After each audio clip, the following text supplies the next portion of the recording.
की घटना बहुत बड़ी साजिश इसलिए थी कि अगर आतंकी चाहते तो ओपन फायर करके और ज़्यादा लोगों को मार सकते थे, क्योंकि सुरक्षा कर्मी वहाँ नहीं थे, उनके पास समय था। वो ओपन फायर कर देते, बच्चे और महिलाएं भी मारी जाती। लेकिन उन्होंने आईएसआई के कहने पर जनरल मुनीर, जो पाकिस्तान के का जनरल है, जनरल सैयद आसिम मुनीर, जो एक वर्दी में आतंकी है, वर्दी में जिहादी है, उसके कहने पर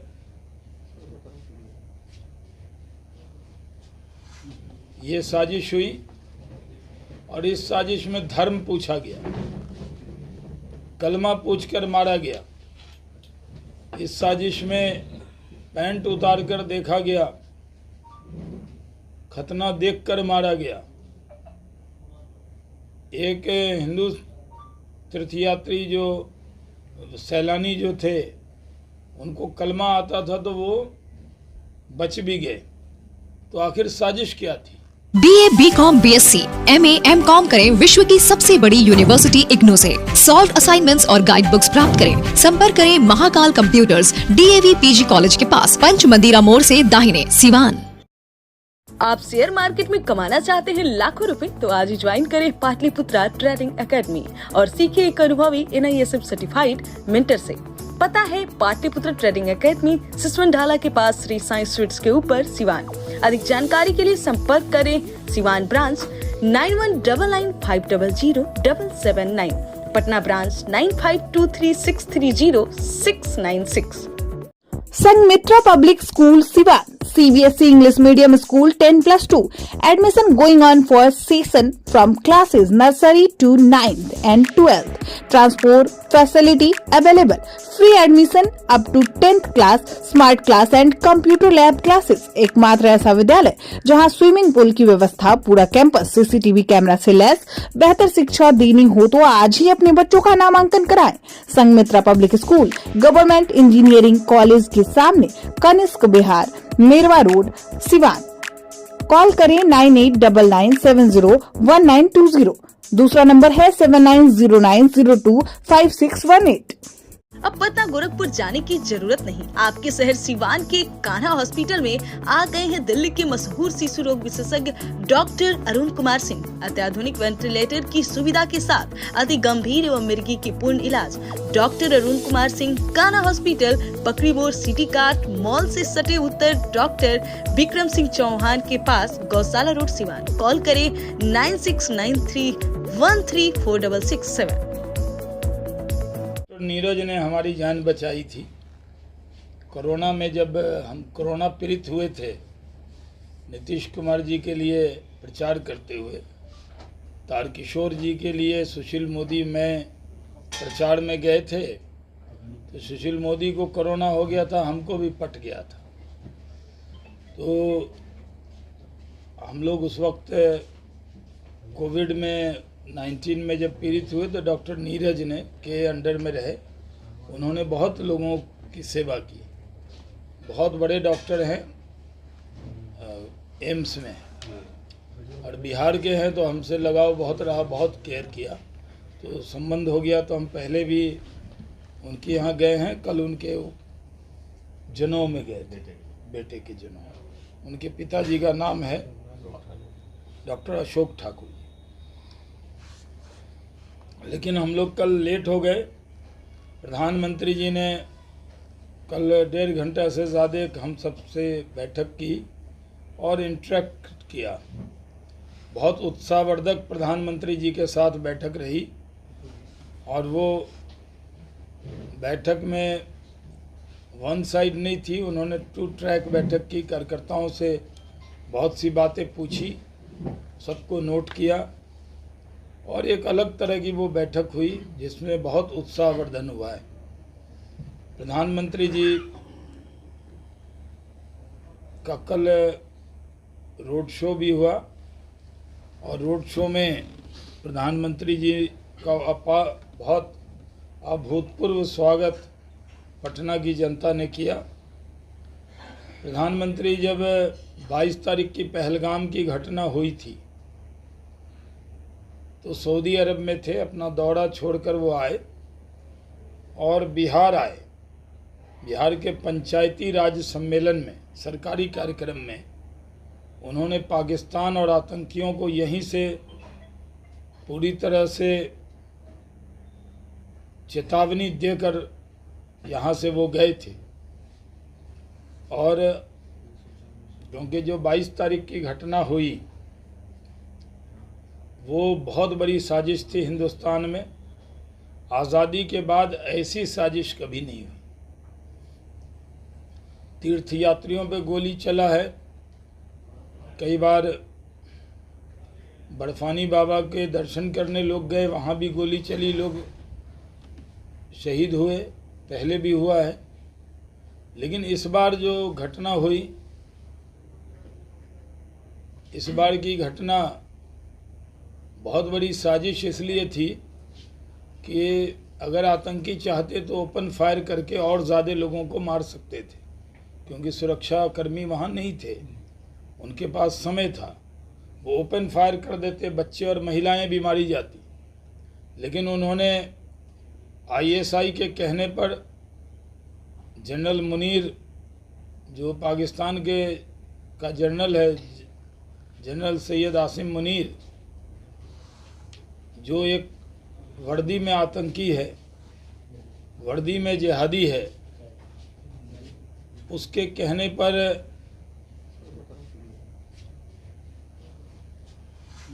ये साजिश हुई।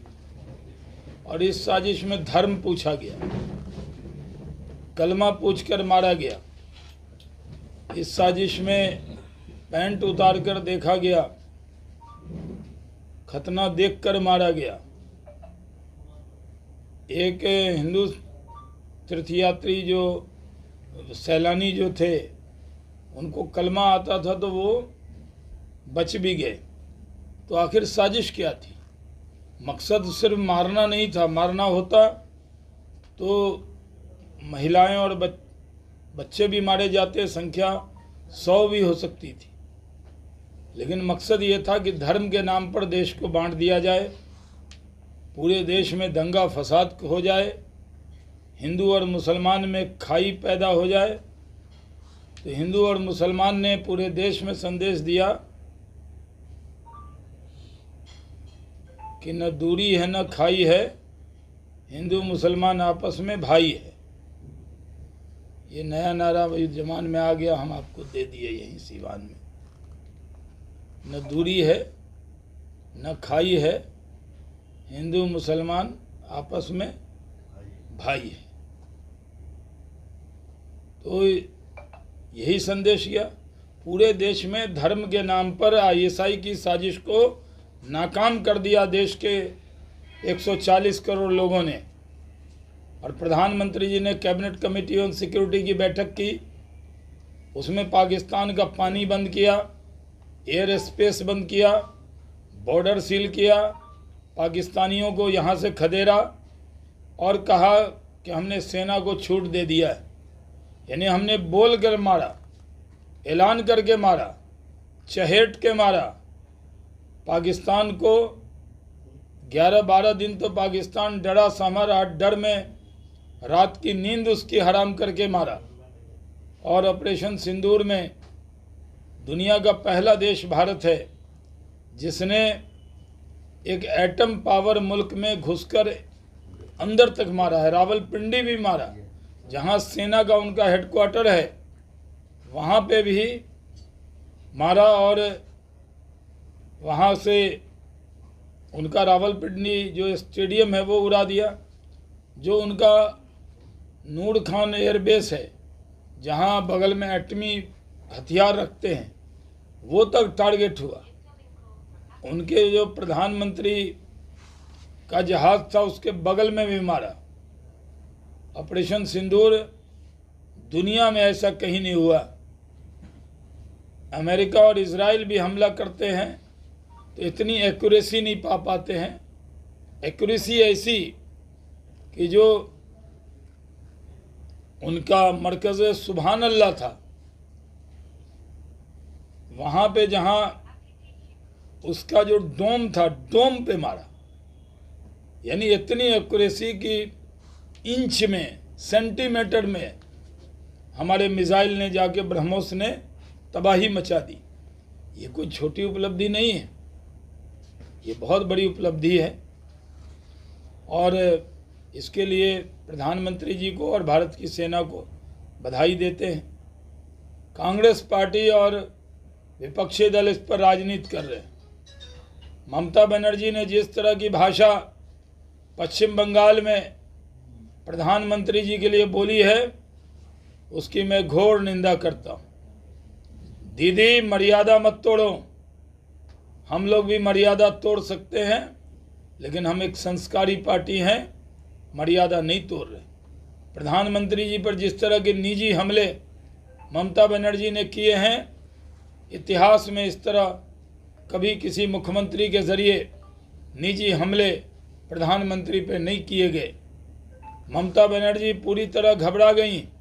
उन्हें मालूम है कि मोदी ने राष्ट्र का चुनाव जीता, महाराष्ट्र का चुनाव जीता, हरियाणा जीता, दिल्ली जीता, अब बिहार जीतेंगे और बंगाल की भी बारी है।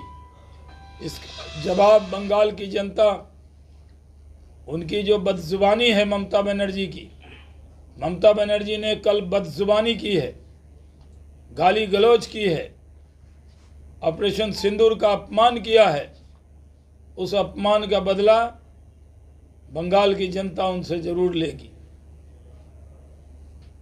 प्रधानमंत्री जी आज विक्रमगंज में बड़ी सभा को संबोधित कर रहे हैं। बहुत बड़ी अपार भीड़ वहां आई है।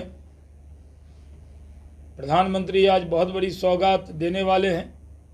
प्रधानमंत्री इस बार के दौरे में करीब 87,000 करोड़ का सौगात लेकर आए हैं। जब भी वो बिहार आते हैं, सौगात लेकर आते हैं, खाली हाथ नहीं आते।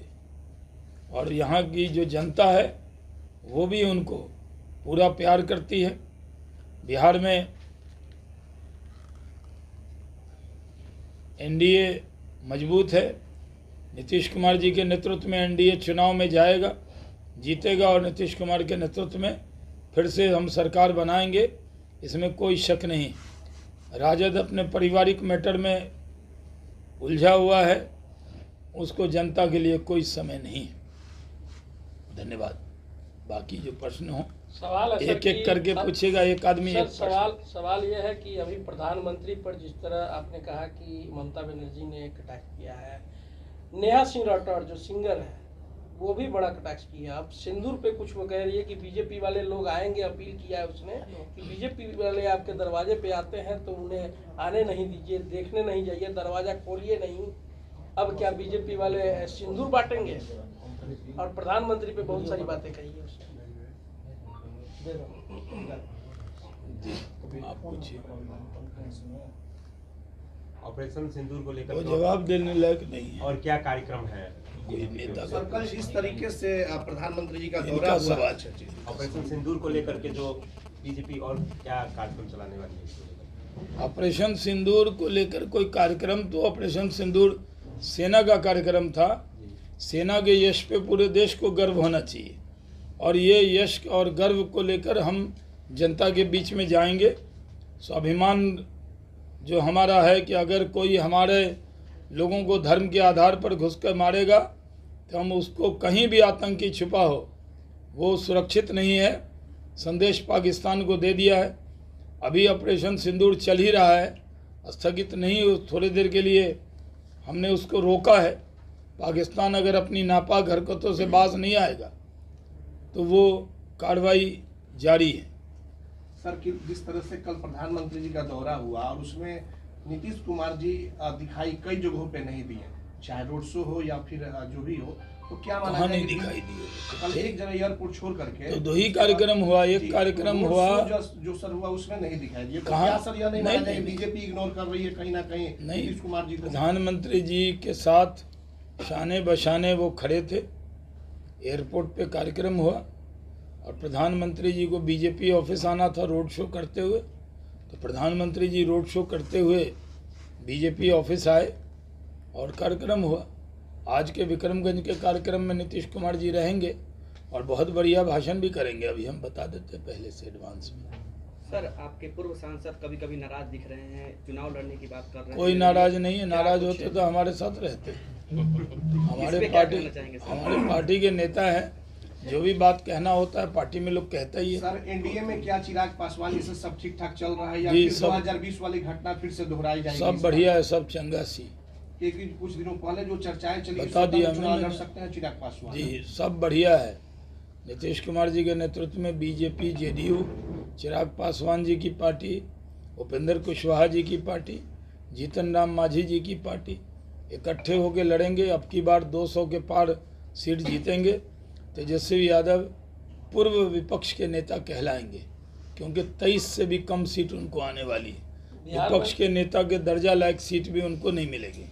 एक एक आदमी एक एक सवाल पूछिएगा। बिहार में आपका तो हो गया। प्रशांत किशोर जी घूम रहे हैं, सिवान में भी हैं, आज लगभग तो क्या आपने बिहार के हैं तो बिहार में तो घूमेंगे। जैसे हम बिहार में आए, हम घूम रहे हैं, तो हमारा उनसे पूछिएगा कि शाहनवाज जी भी घूम रहे हैं।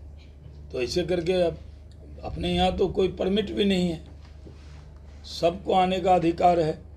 पार्टी नहीं बनाए, हर चुनाव में एक नई पार्टी बनती है। पहले भी बिहार की एक बच्ची थी, उसने एक पार्टी बनाई थी, वो भी लड़ी थी हर जगह। इस बार ये भी लड़ेंगे हर जगह। तो पार्टी तो बनती है चुनाव में, और अच्छी बात है। वो पहले दूसरों के लिए नारे लिखते थे, दूसरों के लिए दीवार लेखन कराते थे, दूसरों का पोस्टर डिजाइन करते थे, दूसरों का बैनर डिजाइन करते थे। अब सब अपने लिए कर रहे हैं, तो अच्छी बात है, करें, उनको शुभकामना है। आरसीपी सिंह भी अब उनके साथ हो गए, अपनी पार्टी को विलय कर मेरे साथ संजय पांडे हो गए। सर, आप ही के पार्टी के पत्रकार राज्य रंजन की पत्नी है, जो आरोप लगाती है जब भी चुनाव आता है बीजेपी के लोग राज्य रंजन के आगे करते हैं। जैसे श्रीकांत भारती हो गए और चंदा बाबू हो गए, चुनाव आने पर बीजेपी के लोग आगे करते हैं इनको। नहीं, हम लोगों के दिल में जगह है उन लोगों के लिए। ठीक है। Shining star public school Siwan छात्रों के लिए स्मार्ट क्लासेस, डिजिटल बोर्ड के साथ अनुभवी शिक्षकों के द्वारा सर्वोत्तम शिक्षा, ट्रांसपोर्ट फैसिलिटी, बच्चों को अंग्रेजी बोलने और समझने का अवसर, खेलकूद के साथ छात्रों के शारीरिक मानसिक विकास पर भी विशेष ध्यान, समय समय पर संगीत, कला, नृत्य एवं सांस्कृतिक गतिविधियां। अपने बच्चों का सुनहरा भविष्य बनाना चाहते हैं तो नामांकन कराएं shining star public school, smile शहीद रोड, पानी टंकी के पास, सिवान। कॉल करें 8406 000 895। वहीं दूसरा नंबर है 8406 000 897। RS जेम्स एंड ज्वेलर्स, जहां आपके लिए हॉलमार्क जेवर एक से बढ़कर एक डिजाइनों में उपलब्ध हैं। वहीं लेनी हो गोल्ड, डायमंड या चांदी के जेवर तो आज ही चलें सिर्फ और सिर्फ RS जेम्स एंड ज्वेलर्स। सबसे विश्वसनीय shop, Lal palace, station road, Siwan. Mobile number 9572658649 और 7979869474। एम्स नई दिल्ली व सफदरजंग नई दिल्ली के सीनियर डॉक्टर अब आपके शहर सिवान में। डॉक्टर उमेश, नवजात एवं शिशु रोग विशेषज्ञ, चिकित्सा पदाधिकारी, सदर हॉस्पिटल सिवान। डॉक्टर उमेश जो आपके बच्चों का कर रहे कुशल व बेहतरीन इलाज। सुशीला देवी हॉस्पिटल, डॉक्टर उर्मिला अखौरी के सामने, hospital road, Siwan. Mobile number 9199720654 और 7250722154। सिवान जिले की सबसे लोकप्रिय संस्था chemistry classes by AK Shrivastava, Ramrajya मोड़, Siwan. 11th 12th CUET, JEE mains व एडवांस नीट की तैयारी भी कराई जाती है। बिहार बोर्ड इंटरमीडिएट एग्जाम में हर वर्ष बेहतर रिजल्ट देने वाली संस्था, जहां बोर्ड एग्जाम के अलावा कॉम्पिटिटिव एग्जाम को ध्यान में रखते हुए तैयारी कराई जाती है।